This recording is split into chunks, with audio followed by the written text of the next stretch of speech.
Now, as I sit here, it's the first of the month. It's the first of the month. Enjoying my nice, yummy caramel frappe. It's gone, as you can see from McDee's.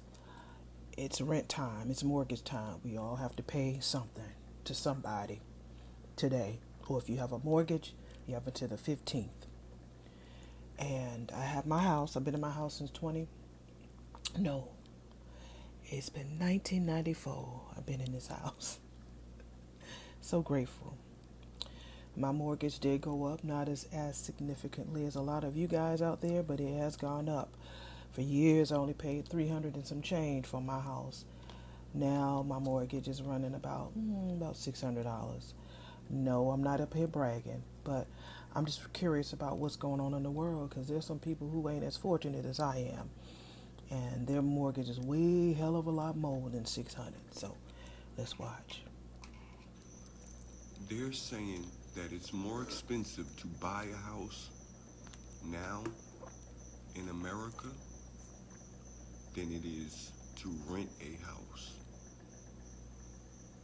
They said the mortgage rates have went up 30%. 30 fucking percent. How is any of us still holding on? I remember back in the day, it was more cheaper to buy a house. He ain't lying about that. It was way more cheaper to buy a house. I mean, of course, the maintenance of it is a hell of a work because you got to do the yard. If anything breaks down, you're responsible for it. But if you rent, then the landlord or the landlady or somebody's supposed to take care of it for you. But yeah, rent is high too. I was hoping that the other administration would have won because she had one of her agendas was to make sure that there was a cap on rent. Now, people are paying rent so high. How, like he says, he can't even understand how we are able to survive with people being let off and let go from these jobs. What are we supposed to do?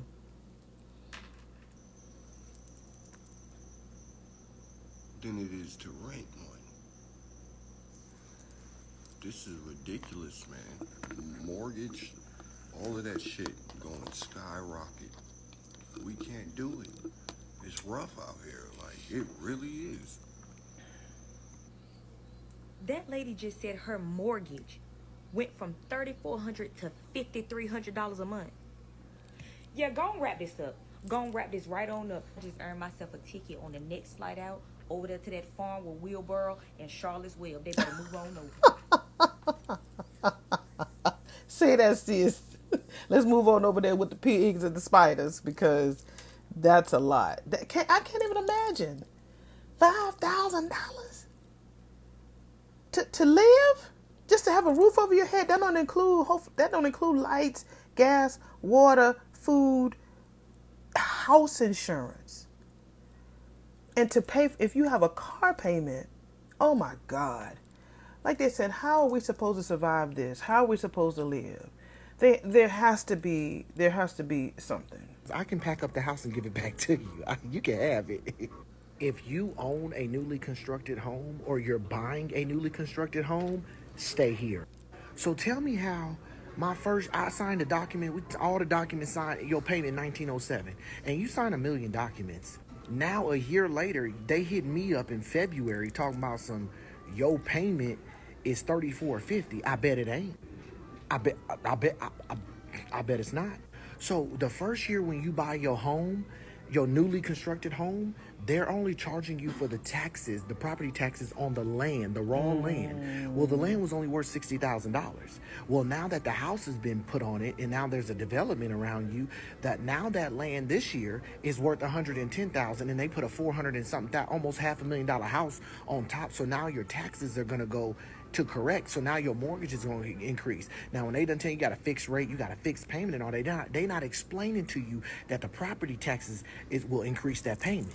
My payment went up to $3,450. How? Because I can pack up the house and give it back to you. You can have it.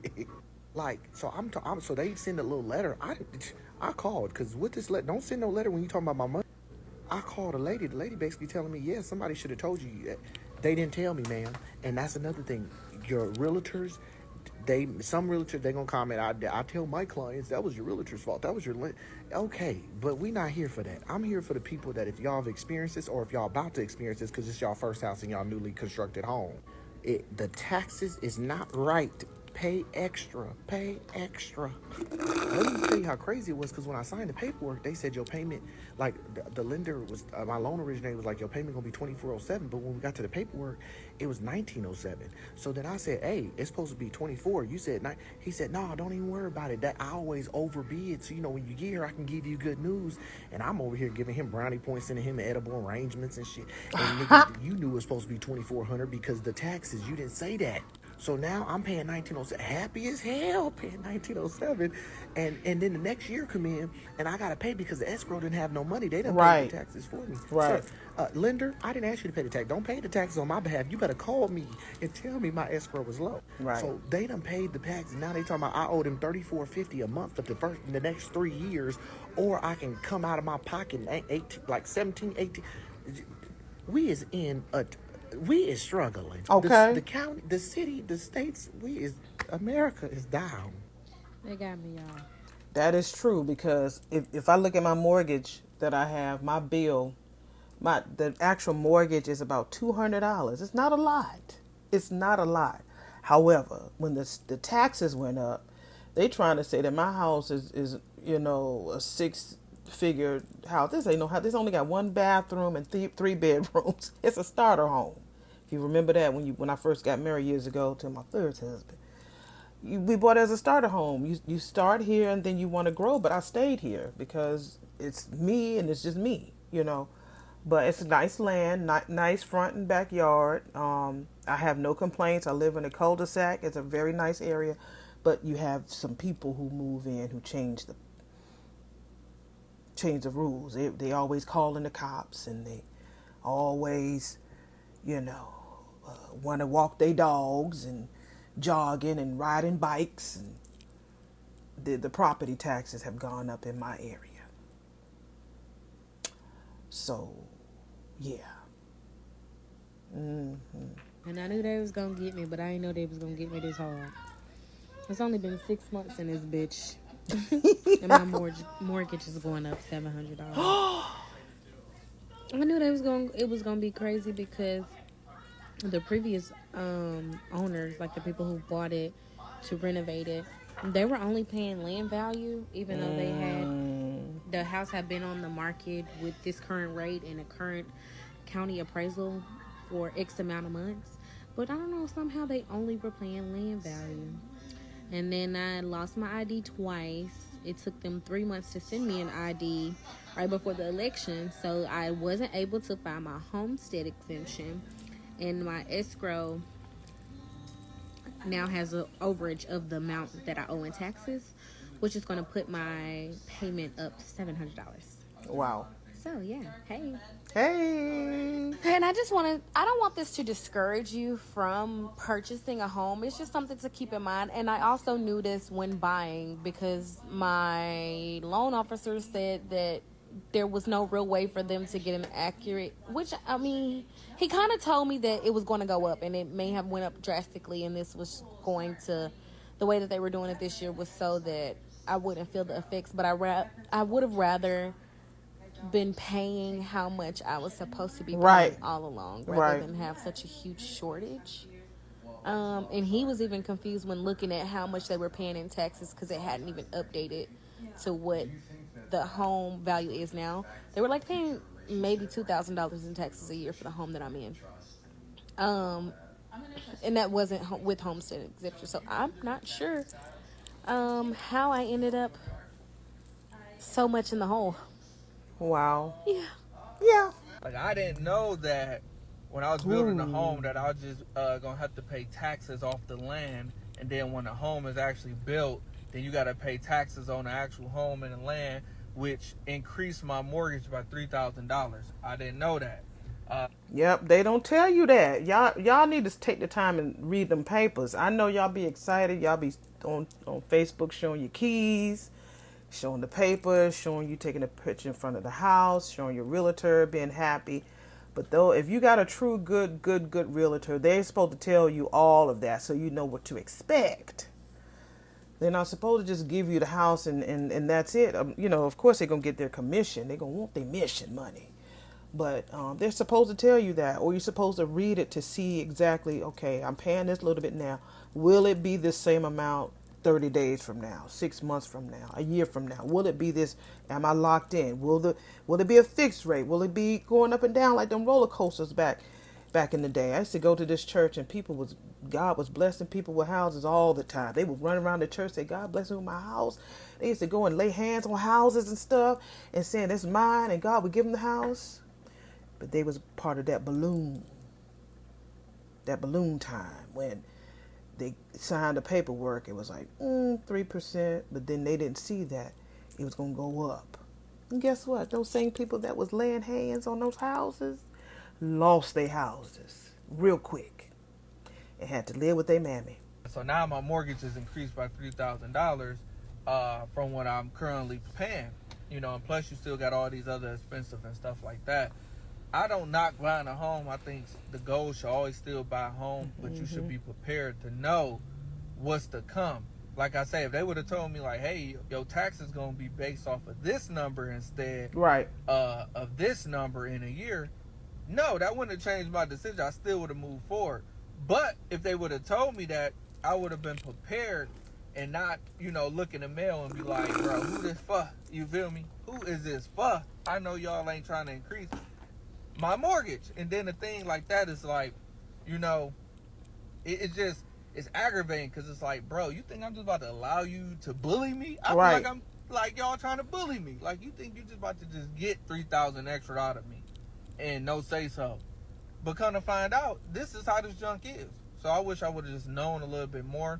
But at the end of the day, it wouldn't have changed my decision at all to build a home at all. I think that's what they do. I think they're too afraid to tell people the full truth, and so they decide to tell you what might tickle your ear instead of them being honest. If the person is already there at the table to sign, believe it, they're going to follow all the way through. They're prepared. Hopefully they're prepared with enough money to pay what they need to pay. Excuse me. But if they're sitting at the table, they're ready to go all the way through the door. They ain't trying to stick their head through there and see who's there. They are ready. Okay, that's getting stuck in my throat. They are ready to walk all the way through the door. So, yeah, they should have told you, baby boy. They definitely should have told you everything, because don't nobody just have an extra $3K just sitting around unless it's in your 401K, unless you got family like that, unless you hustled or you rich. Thank goodness he seemed to have had it, but they should have told them that up front. Ooh, the way this economy is going now, I don't know how these real estate agents are going to make it, because they got to be honest with these people. And if the housing market ain't good, it's going to burst like it did years ago. You're going to have all these houses up for sale and nobody ain't going to buy. Because why? Everybody got fired. I'm still thankful, thank the Most High that he, blessed me and my family to be able to do so. I'm not complaining or anything like that. I'm very thankful, but I just wish I would have more prepared to that. But at the end of the day, it really don't matter, because guess what? The house is going to be paid off. Like I say, I would never be victim of a situation. I'll always be a victor of anything. Okay. So they can try to increase whatever the case may be. It doesn't matter, because guess what? The house is about to be paid off anyway. Facts. So it really don't matter. But for the people that don't know, if you buy a home, make sure that you got all that information in place, the taxes, all that stuff, what the house going to be. Make sure you know all that stuff going into it so you can be prepared. And not be shocked when you look in the mail and be like, who this fuck? And then also the escrow. You got to know what's going on with the escrow, because if your escrow is short, now you got to pay this shortage thing that increase your mortgage as well. Right. So if you could pay extra inside your escrow, make sure you could pay extra. Make sure you do so. If you just paying what the mortgage company got you set up with, 9 times out of 10, when that when your taxes and stuff go up, that escrow gonna go up and it's gonna cause a shortage. So be prepared for that. Just get educated all the way around with the buying experience. Just be educated, so you can be prepared when you buy your home, purchase your home, build your home, whatever the case is. So pay attention to them taxes, the escrows. If you're in the HOA community, whatever the case is, just be prepared, you know. Thank God I ain't in no HOA. And I know y'all's like, Shar, you been in your house since the late 90s. Why is your house not paid off? It ain't paid off because there was one point that I was without a job and I had to do a refinance of my home. So I had to extend it. So that's the only reason why. And my goal is to pay it off very quickly. Very quickly. So yeah. So normally I say mind your business, but I don't mind sharing. The reason why my house is not paid off is because I had to do a refinance on it and had to extend the loan because there was a period that I was not working. It was hard for me to find a job. So I got behind. They were able to work with me and I was able to keep my home. That was my goal, to keep my home. So now we back in business. I ain't behind. I'm right on target and I want to pay this mortgage off as quickly as possible. I'm hoping that within maybe the next 5 years I have it paid off. I should have it paid off way before then. So for those of y'all who had questions, that was your answer. That's not stopping us from buying and purchasing and building. Nothing like that. Still build and buy and purchase. Let's go. Daryl Lloyd lives a modest lifestyle. He bought this 3-bedroom, 1-bath home in 2006 and paid cash. Ooh, she loud. Let me cut her down. Let me take one ear out because she loud. $115,000. Just days ago, his home sweet home on Gardner Avenue in unincorporated Chicago Heights felt more like a nightmare. This is the tax bill that Lloyd received last year, a little over $1,800. But this is the whopping bill he received last week, a property tax hike of over 3,811% for a total of over $30,000. The property was valued at over $1 million. Nothing over here is worth $1 million. The diesel mechanic and safety inspector is currently receiving disability after suffering an injury. I had to move in with a relative or something, you know, I can't afford it. The Cook County Treasurer's Office says sadly Lloyd isn't the only homeowner with a large tax bill. The office conducted this analysis and found that, quote, the assessor's office acknowledged it erred in calculating land values for more than 4,400 homes. You think? Lloyd said ain't nothing over here worth $1 million. I'm not cutting her on no more because we already see what her turned out. That was a damn loud ass story. Woo! Lord, I hope I can hear before after this damn thing is. But yeah, Lloyd said ain't nothing over here in this neighborhood worth $1 million. I'm about to move in with a family member or something because I ain't paying that. I mean, but that was a good investment if he got it low and it's worth $1 million, but he can't stay there. I wonder, can he sell it and get some money? I don't know. Lloyd said, no, I ain't doing that. Ain't nothing over here worth $1 million. And he's on disability. That man said, I ain't doing that. Somebody over here will come on in here and take care of this, but not me. But that was all. I just wanted just to see what was going on out here. I know that it's a jungle out here. What they say, it's like a jungle sometimes and makes me wonder how I keep from going under. Ha ha ha ha ha. This ain't no laughing matter, y'all. Stay woke. Stay above water. Keep your nose and your ears and your eyes on these places, these social medias, because that's where the truth lies. Not on TV. Turn that TV off and turn this on. Bye.